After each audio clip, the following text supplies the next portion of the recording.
Lead possibly to blame for deaths of nearly 60 swans. When Martha Jordan, the director of the Northwest Swan Conservation Association (NSCA), went on a routine survey at Crescent Lake on March 10, the distribution was relatively normal.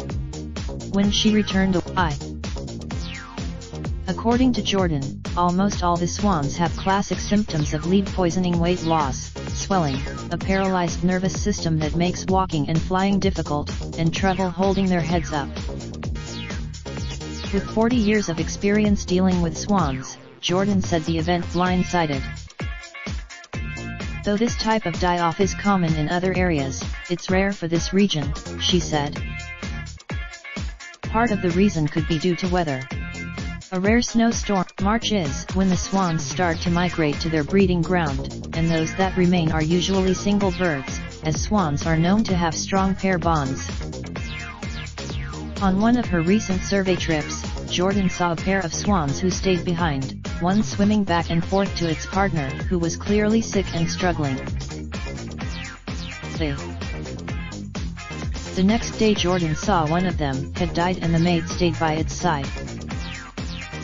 Its lead shot has been banned from waterfowl hunting nationwide since 1991, but there are lead shots still in the environment from hunting that took place before the policy and clay target shooting in the area.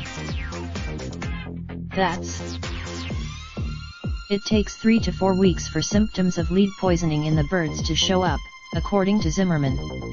By the time the bird, as a supporter for legal hunting, Jordan is urging people to use non-toxic ammunition.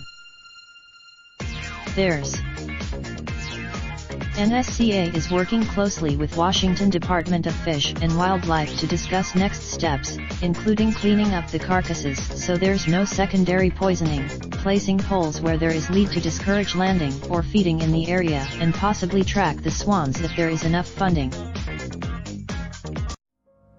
Raindrop, drop top smoking, no cooking the hot pot. Fucking on your bitch, yeah, that. Looking up, open the park pot.